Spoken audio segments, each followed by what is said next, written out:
past 12, so probably we can proceed. So hi everyone, I hope you are all doing great. Welcome to the FISH seminar of this week.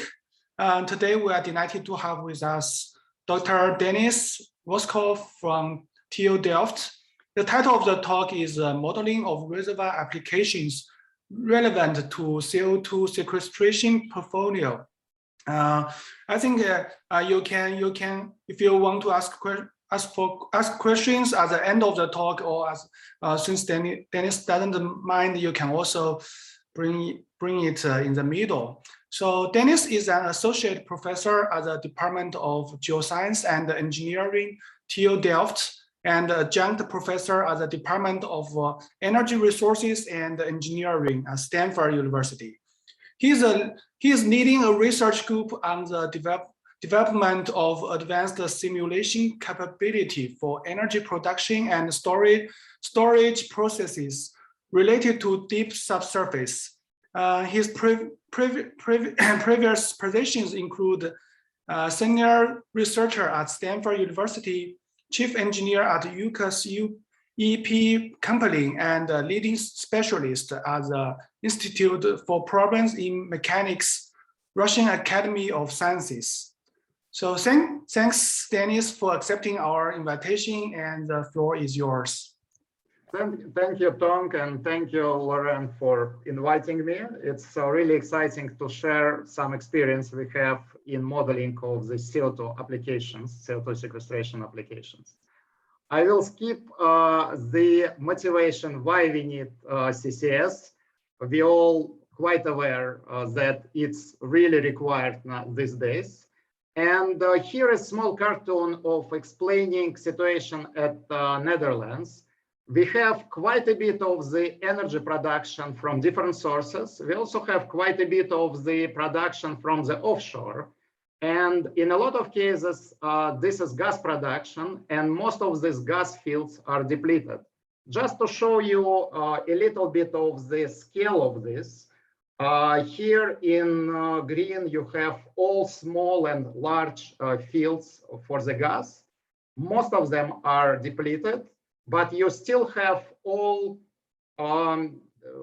utilities in place, and you can reuse these utilities to start CO2 sequestration. Now, I'm mostly working, as Tom already told you, in the modeling of these processes. And as any modelers and mathematician by background, I will start to throw some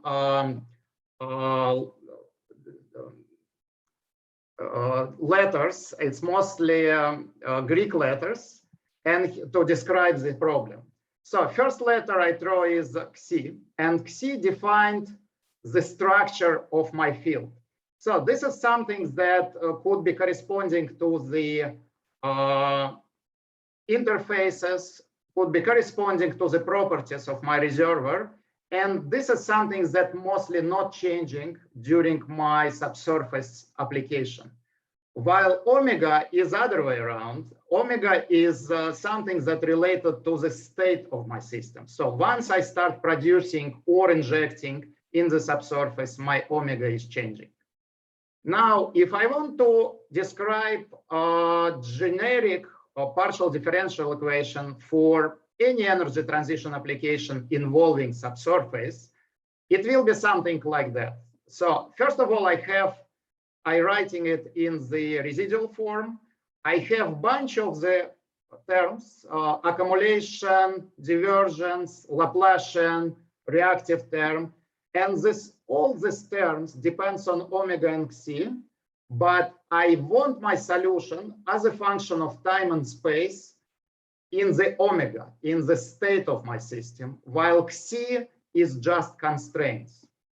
Now, to be more precise, most of the time in reservoir simulation, we're using fully implicit approximation that involve finite volume discretization in space and backward Euler in time. That means more or less, I take my descriptive reservoir and I discretize it in certain control volumes. Each control volume have certain property from Xi, such as geometry of this control volume, porosity, permeability. And then for each of this control volume, I will define the state variables. For example, in classical petroleum application, it will be pressure and saturation. Now, if I take CO2 sequestration problem at the large scale approximation, more or less my governing equation will only include accumulation and convection terms. And if you look precisely to these terms, this is already discretized version of this governing PD. So I have summation over L, where L are interfaces of my control volumes, and then my accumulation written for the current block. And if you look into this structure, you will notice that the most nonlinear part is usually corresponds to the bunch of properties that only depends on omega. So if we're talking about this accumulation term, we're talking about this flux term before my velocity. And if you now continue adding some physics, for example, now I want to switch from large scale approximation to the smaller scale approximation. For that, I need to add few more terms corresponding to, let's say, diffusion and reaction. But the rule stays the same. You have mostly nonlinear Greek operators, this alpha, beta, gamma, delta, that describes the most complex part, because this is multi-component, multi-phase system. It's closing with few closing assumptions like thermodynamical equilibrium, for example. And this is the most nonlinear part, where the rest stays the same. Now, of course, I can throw as many terms as possible, but at some point I want to solve it. And usually we solve these equations with some version of the, based on some Newton version of the Newton method. Now, in the Newton method, you need to construct Jacobian to solve this equation. And this is usually the most complex part, because Jacobian is complicated. It's derivatives of all of your constitutive.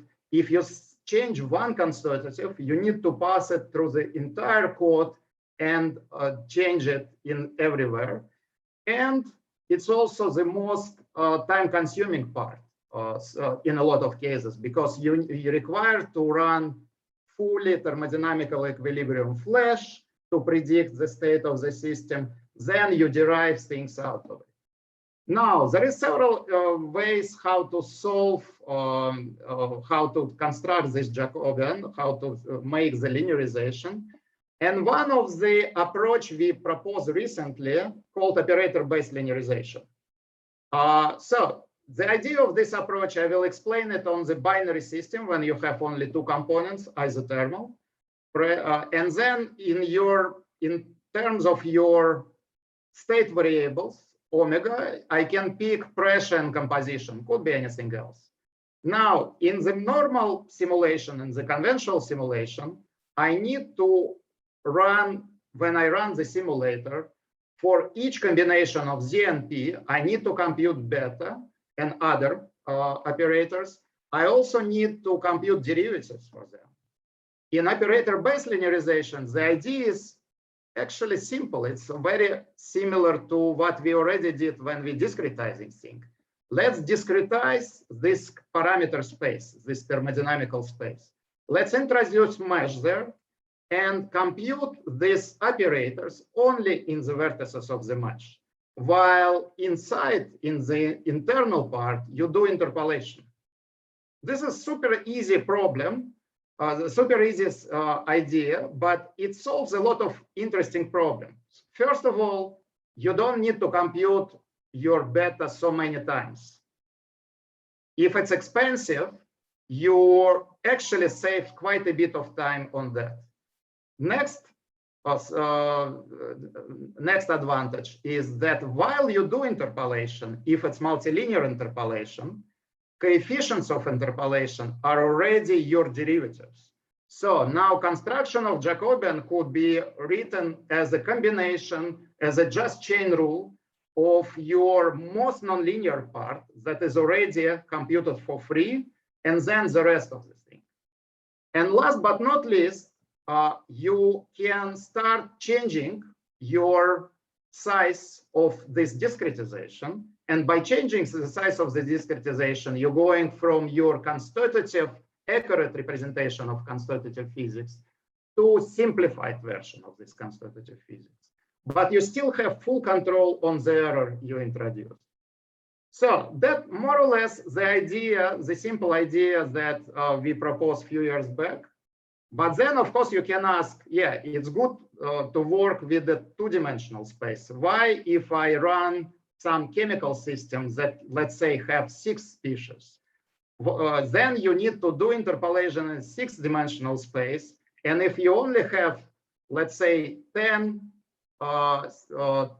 points when you do this discretization around each axis, you will suddenly get million better to compute. But in this case, the advantage is that you don't need to pre-compute all of this thing. And this is another very simple idea that we call adaptive parameterization.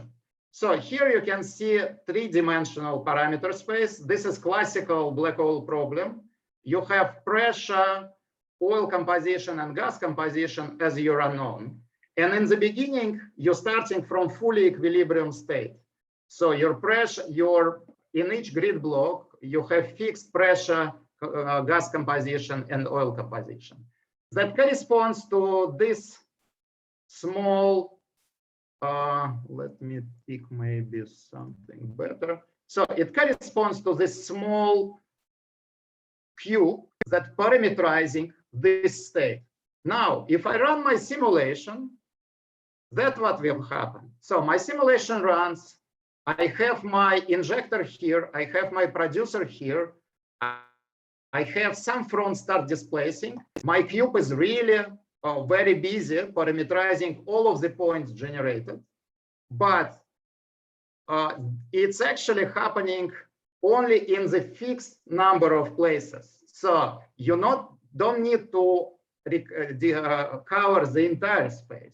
So in the end, by the end of the simulation, you only need a little bit more than 2% of the entire parameter space to be parameterized. And then if you run, if you at the higher dimension, and you still continue to be in the convective dominated flow, where more or less you have hyperbolic characteristic driven your solution, you guaranteed to be very limited in terms of what you need to parameterize. Okay, so with these two simple ideas, a few years back, we start writing and finally deliver. It's not yet official release, but already quite close to it. What we call Delft Advanced Research Terra Simulator. This is actually 2 separate pieces. One piece is what we call Darcy engine that simply describes the solution of your governing PDE in this very general form. And then on the other side, you have completely independent physics package that more or less could be written in any combination of languages using any libraries or any external software. For example, if you take classical petroleum applications, you only need this accumulation and convection term, and actually not only petroleum, also simplest CO2 sequestration. You only need accumulation and convection, and then you can solve your system. Now, if you have geothermal, of course, you need to add extra equation to control for conservation of energy, and then you need extra unknown, but more or less the form of this equation is the same. And then you need extra term that is diffusion or conduction for temperature.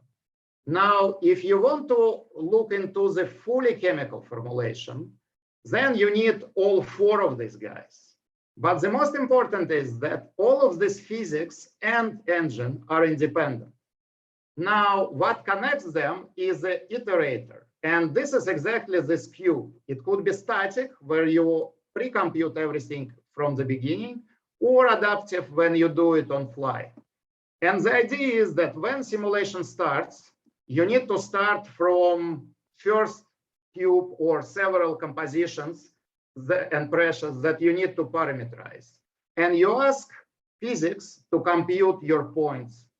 Now, when simulation runs, you're not computing anything, you're just interpolating. And only if you're missing these points, you ask for physics to support more points and support more of this interpolation volumes.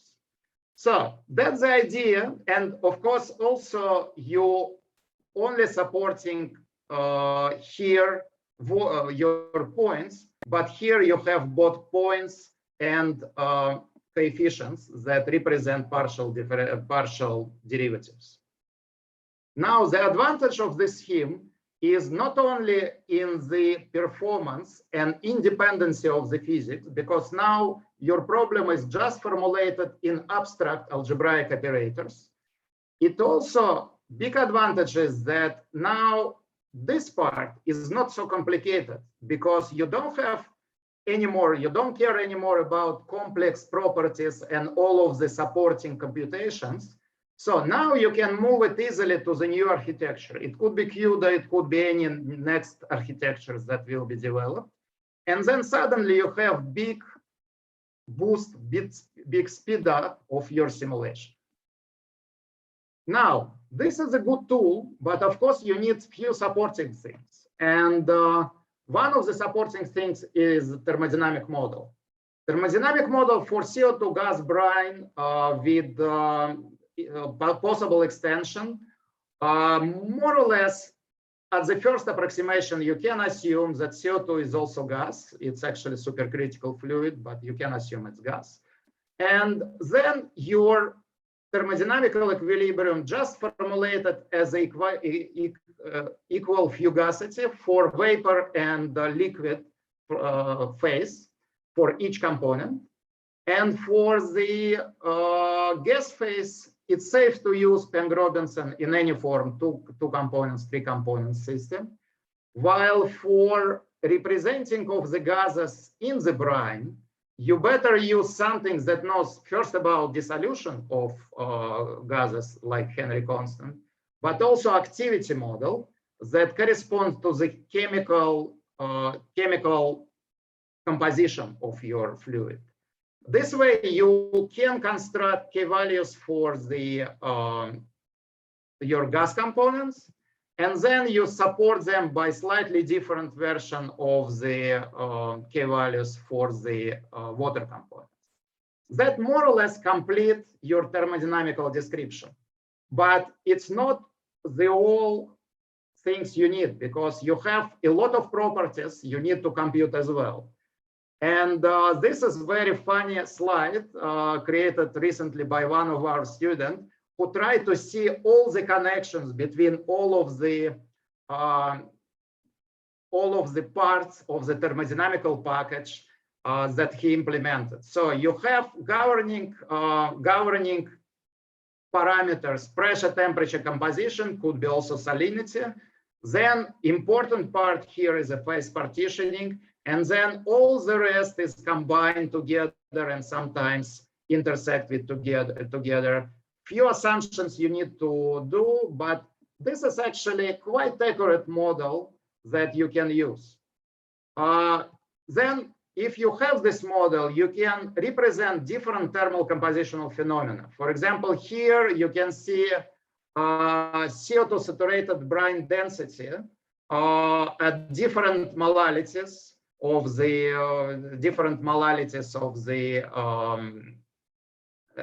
dissolved ions, and more or less good match with experiments. Or another example is this enthalpy for the pure CO2. And in this enthalpy, you really want to catch some of these discontinuities because in some simulations, it's really important.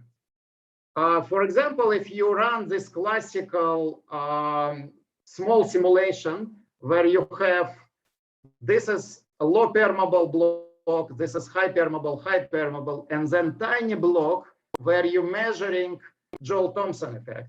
So you can see that, okay, our model is slightly overestimated for low pressure, and the reference here is this database NIST. But going to the higher pressure, it's not too bad. So you can think about this as an upper border for your calculations. So now thermal compositional phenomena is covered. What you can do next? First of all, of course, it's good to validate your model. And by model, I mean combination of thermodynamic and flow. One of my favorite, it's enhanced CO2 dissolution.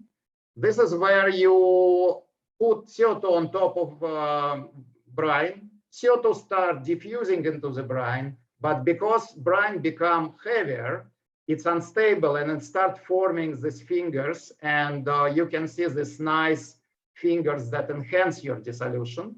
So if you look into literature, there is a couple of models that can predict analytical solution or semi-analytical solution based on just pure CO2 or capillary transient zone with the CO2.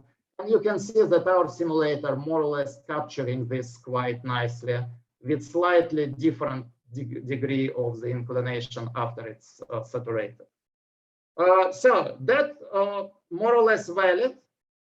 This kind of simulation is really complicated and expensive. We're talking about million grid cells you're running for several thousands of years.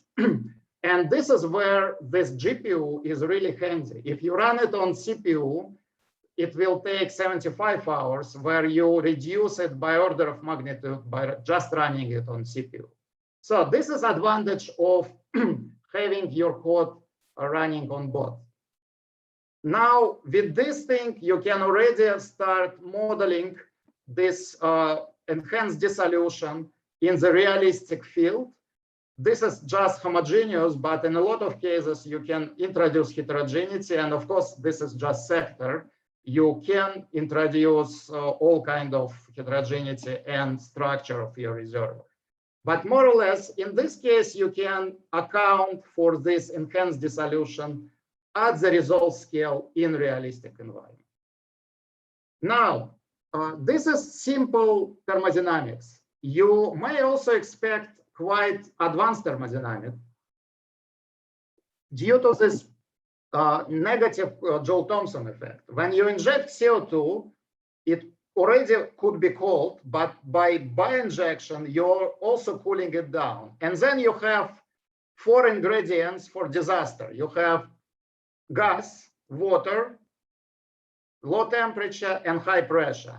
That is a possible formation of hydrates. And this is something that a few years back, we start to model also in our framework. It's based on the experiment done in University of Bergen.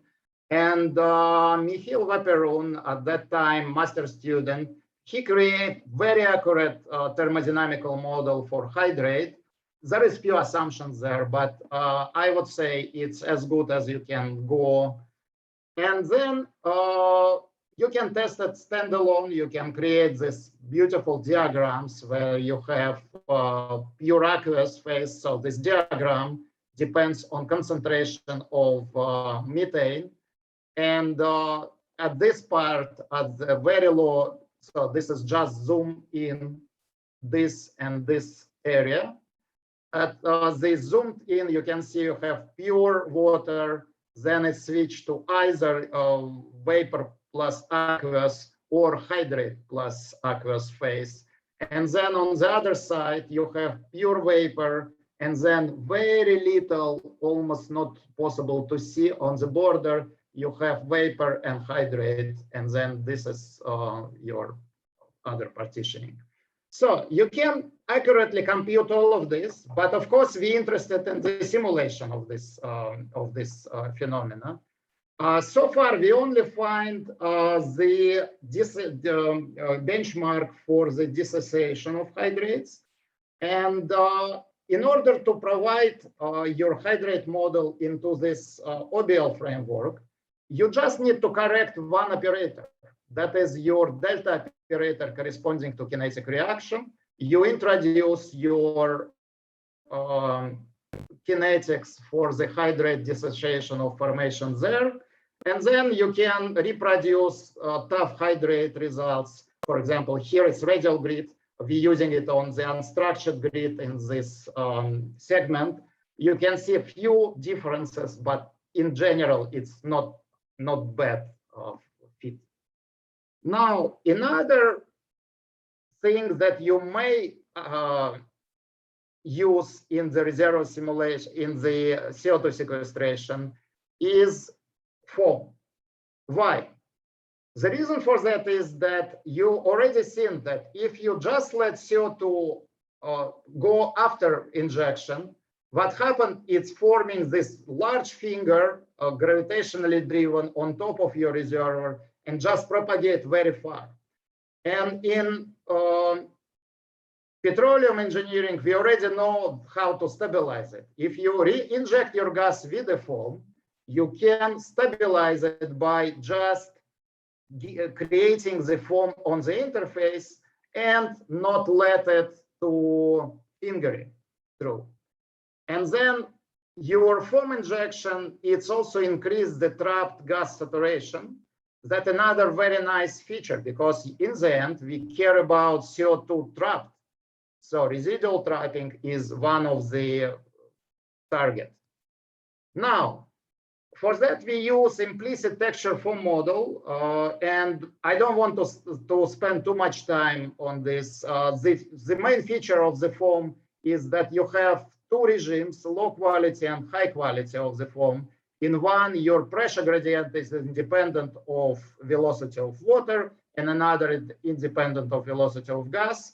You can more or less take experiments, find introduce the indicator curve and fit somehow your experimental results. And using this model, you can start doing foam simulation. Of course, again, you better make sure that your simulation is correct. And for that, you can use either analytical models at different resolutions, or you can use experiments. And in this case, this is foam displacing oil, and you can see that it starts forming this bank. This is CT scan, where we can quite clearly reproduce it in our simulation.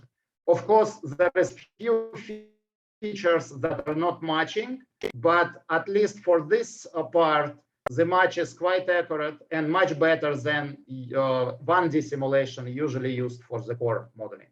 Now, equipped with these two tools, you can run and compare foam assisted CO2 sequestration versus brine assisted CO2 sequestration.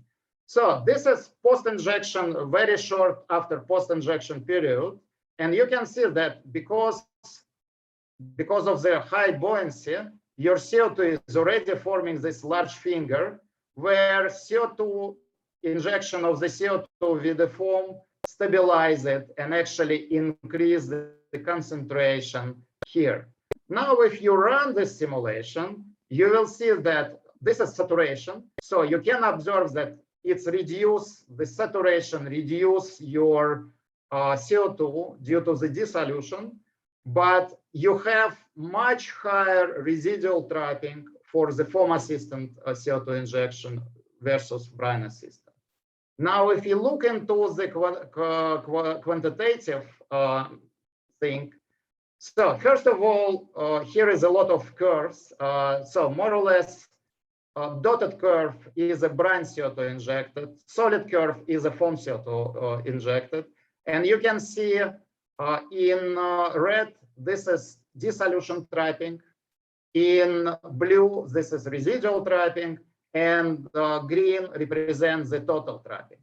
So obviously, in the beginning of your simulation, because your foam stabilize your front and give you much larger sweep efficiency vertically, you increase your trapping mechanism with CO2 by almost 50%.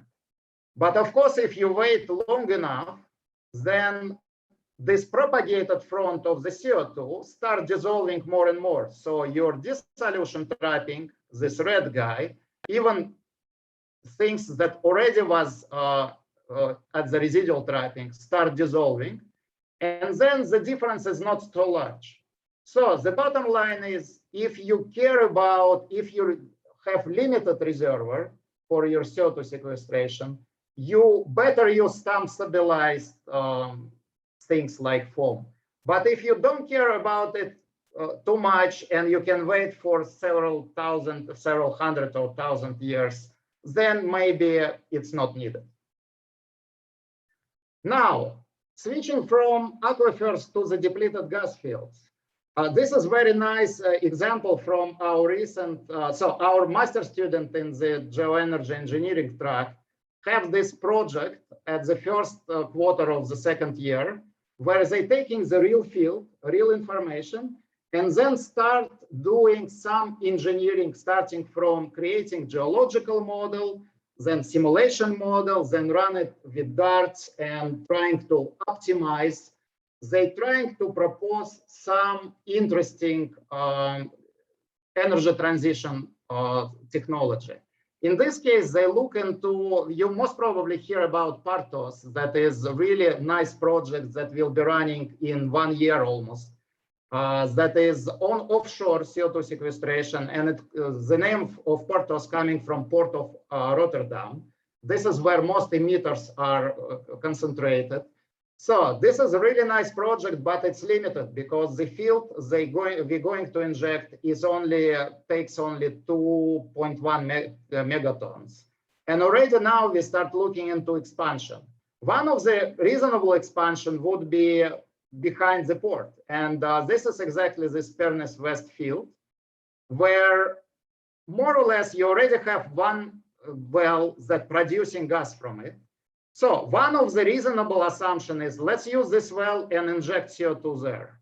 But they actually shows that it's much better to drill another well next to it, start injecting CO2 in the aquifer, displace most of the CH4, most of your natural gas, without contaminating it with the CO2.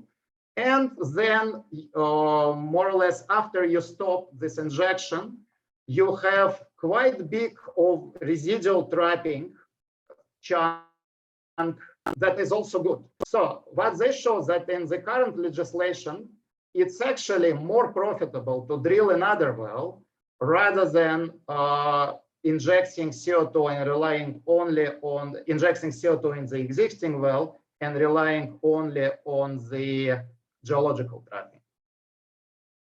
Another way of improving CO2 performance in terms of economy, it's so-called CO2 plumb geothermal. This is also a very simple idea that pushing quite a bit by Martin Saar from ETH for about 10 years. And the idea is that, yeah, you usually have two stages. You use CO2 to enhance your gas production, and then you sequester CO2. But in between, you can introduce the stage when you circulate your CO2, and if it's supercritical and it's actually very high heat capacity, so you can extract the heat from your subsurface and you can use it in the power generation. Now, for that, we take another, coincidentally, Pernis field, but it's tricky field because top layer is pure gas, but lower layer have gas and aquifer. And of course, it's tricky how this process, CPG, would work in realistic heterogeneity with realistic gas. So first of all, one of the advantages of having these two guys is that intermediate blocks that usually there is no gas flowing in there, but it could be used as a accumulation of the heat. And here you can see that if you look at this very simple schematic simulation, representation of this guy, then you can see that you're extracting almost all the heat from the intermediate zone. And we also look into how big could be intermediate zone and what is the optimal way of doing it. You also have some CO2 loss in the aquifers, but most importantly, you have this water coning effect. And this also may affect your performance quite a bit. Another thing that we look into the base case with the heterogeneous field versus homogeneous assumptions. And you can see that heterogeneity reduces lifetime of the project quite a bit because there is preferential flow, obviously. But still, this is giving you extra money to perform your CO2 sequestration project. That is very important, especially on the early stage of the CO2 sequestration. Another very interesting fact about this simulation, we usually preparing very good engineers, but not perfect programmers. So you've seen this very complicated scheme, and Charles, so he programmed all of this in Python. That is not super fast.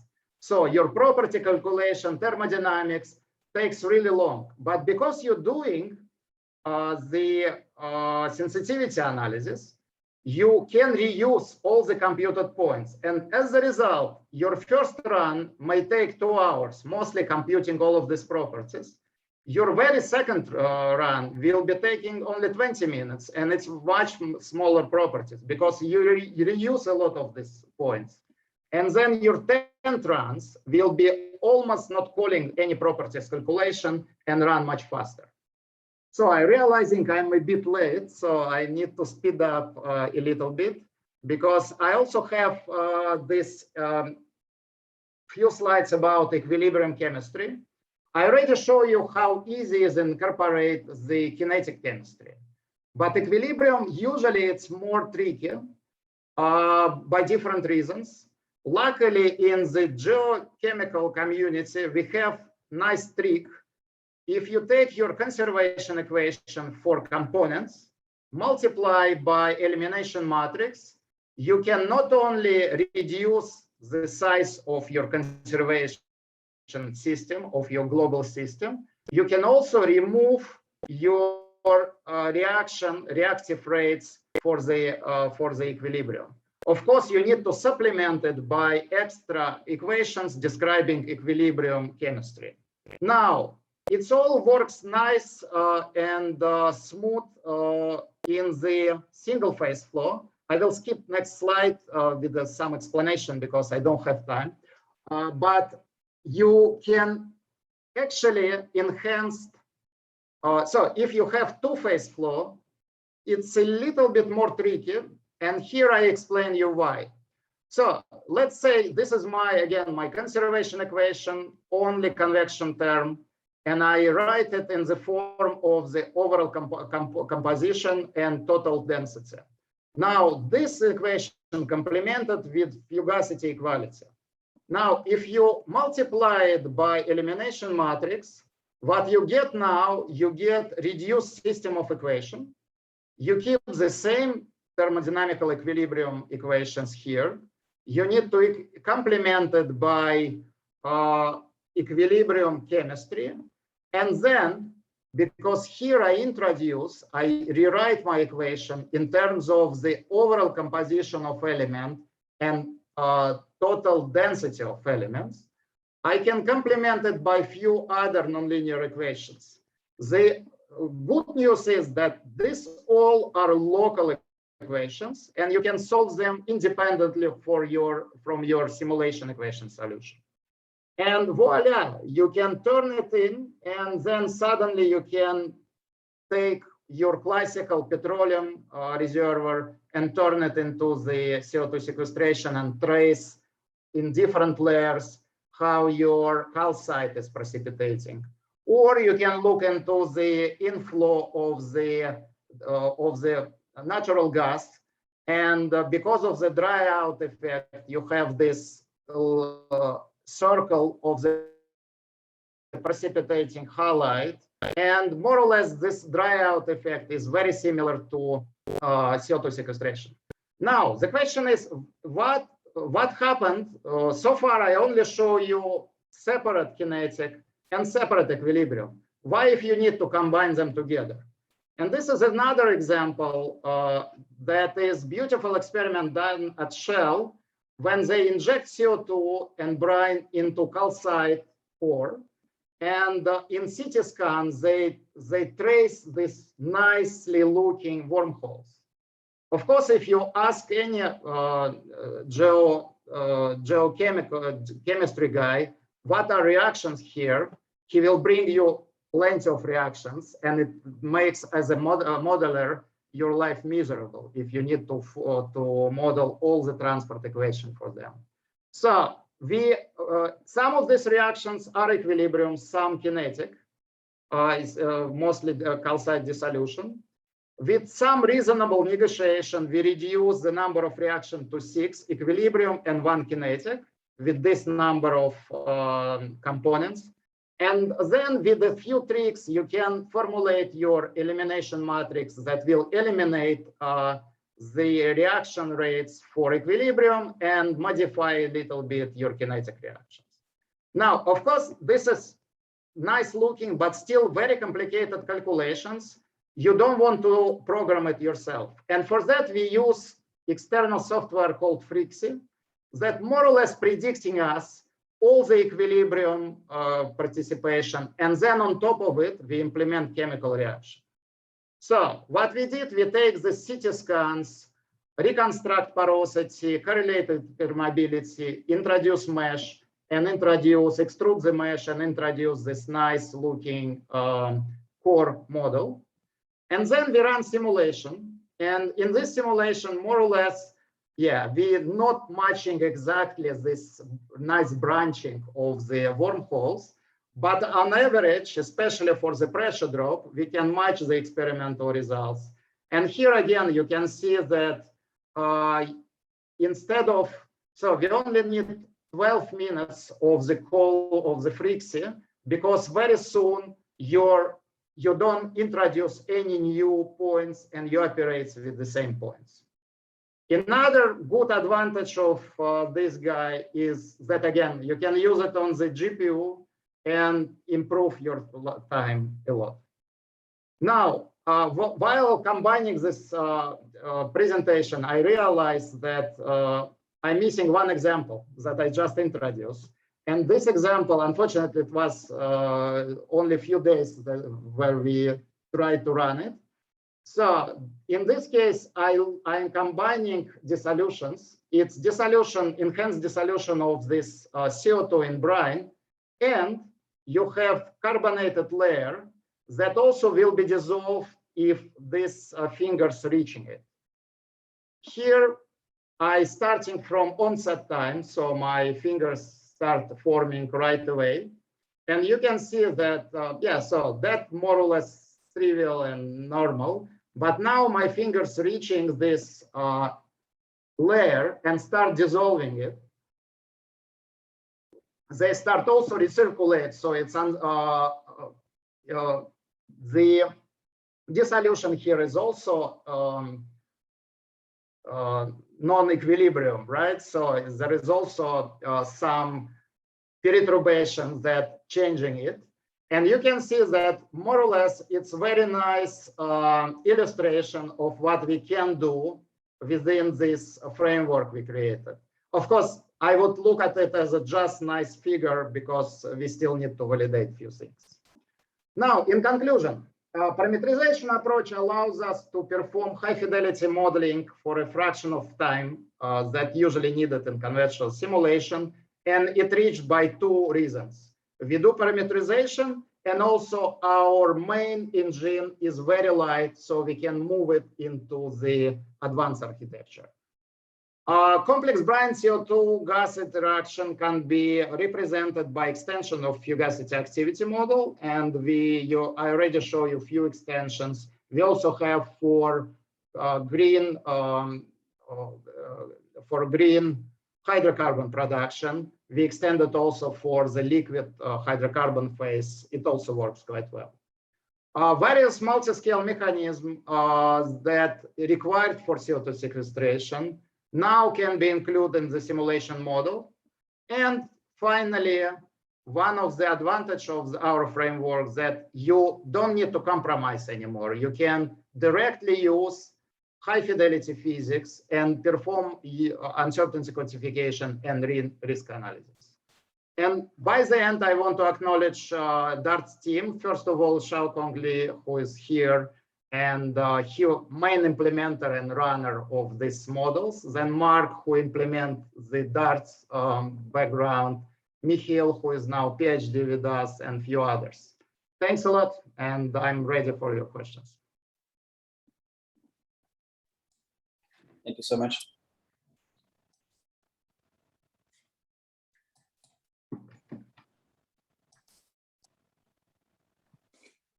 Thanks, Dennis, for the great talk. So are we having any questions?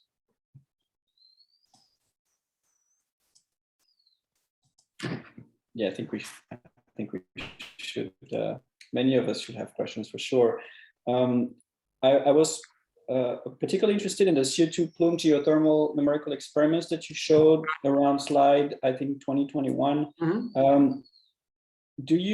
What is, and maybe I've already asked you these questions, I'm not sure, but now that we look at the figures, what is your estimation of the number of cycles of CO2 through the subsurface that would usefully extract the heat? Is it just one, or is it like or infinite? Like it can go on forever? It's much more because more or less. So the heat capacity of the rock is much higher than any fluid you're injecting there. So Right. More or less, I think, yeah, I wouldn't tell you from the back of my mind because we never evaluate. We just recirculate CO2, right? So and then. The circulation speed is quite high. I would say it's most probably 100 cycles or so, within the hundreds. Yeah, because the idea is that you inject cold CO2. How long? Pardon? Yeah. Mm-hmm. What did you ask? No, I wasn't speaking. I don't know if. Oh yeah, sorry, there was some. Yeah, so the idea is you inject cold CO2, it's extract heat from the rock, but it's much more heat in the rock. So you more or less, by the time it reaching the production well, it's already hot enough and you're depleting only first part of your reservoir. And then it's propagating more and more and more. It's the same as in classical geothermal, because you're injecting, re-injecting the fluid, your cold plume is moving, but if you compare it with the movement of your water, so more or less you receive the injected water in the months, but the lifetime of your geothermal doublet system is several years, several tens of the years. Mm-hmm. Right. And what is the length of a cycle for a given molecule of CO2? How long does it take to do a cycle in your estimation? I'm not sure I understand your question. If you can track individual particles, how long does it take for a particle to do a whole cycle? Okay, I think again, it depends on several things. Yeah. So first of all, heterogeneity and other the length, but I would estimate it in months. Okay. It's similar to water. Because we're more or less injecting at the same speed. In this case, it's few hundred cubic meters per day. Okay. Excellent. Brad, yeah, Brad, please. Yeah, I've got a question. Thanks. I really enjoyed your talk. I'm not familiar with the concept of injecting foam with the carbon dioxide. And one thing I worry about is triggering earthquakes. And for that, the pressure management is very important. And I'm wondering how the foam injection affects the pressure.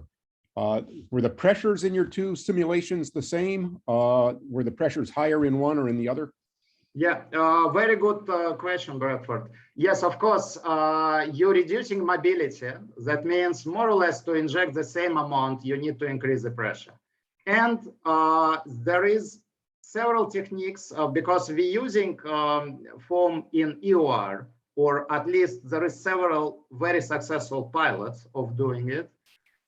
In this case, you can work with moving your surfactant far enough, because more or less what happened, how you create foam, you have surfactant already in place, then you inject the gas and this gas starts foaming. So if you're moving it far from your well, you can control this mechanism. Of course, the cost of moving the surfactant and the cost of surfactant itself is another issue. But in theory, we can control this way CO2 sequestration the same way we control it in the CO2 EOR. Thank you.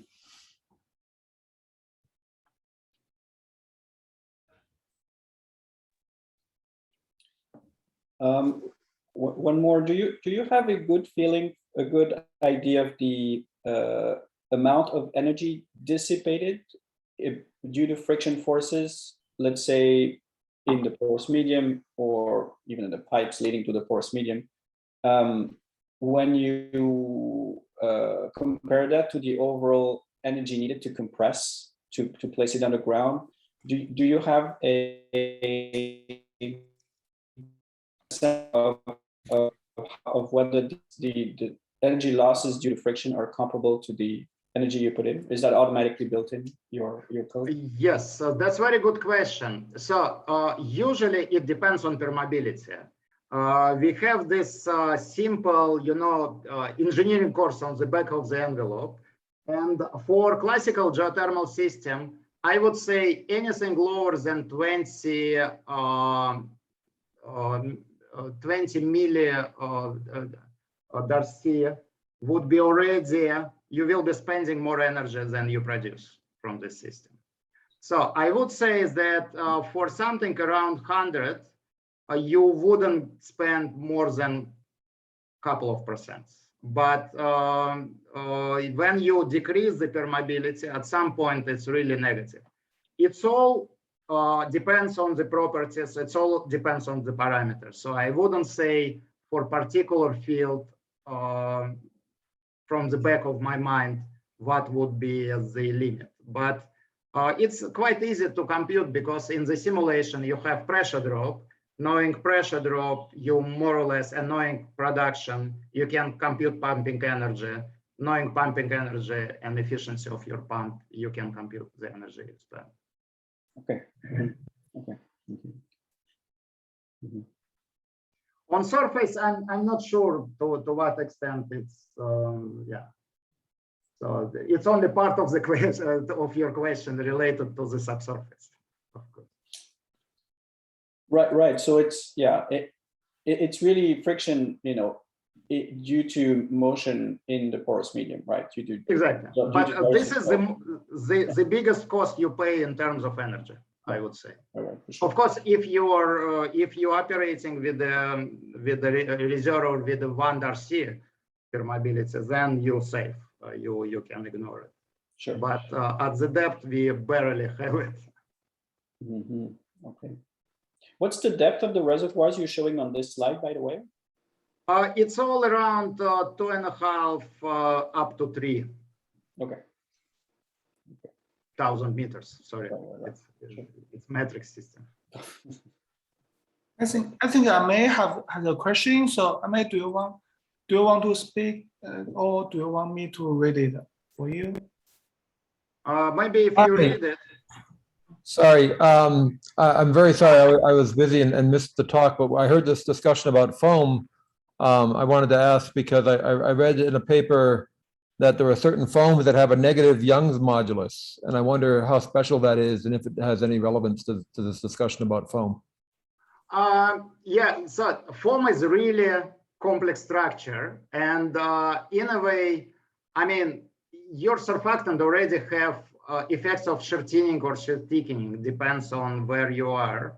So I would say, yeah, in our models, we're looking at the simplest version of the foam, but and mostly it's related to the cost, because for CO2 sequestration, you don't want to spend too much on controlling these things. But yeah, indeed, there is a lot of interesting phenomena, especially if you're not operating, let's say, if you have fractures or other things. Foam is really interesting. Yeah. I don't know if I answer your question, but yeah, we're not looking into some, let's say, extreme cases in terms of properties of the foam. That answers it. Thank you.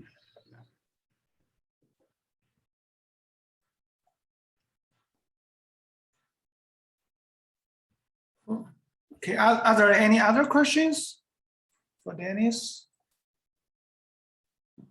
Yeah, if no, let's thank Dennis again for the great talk. Thank you. And Thank you.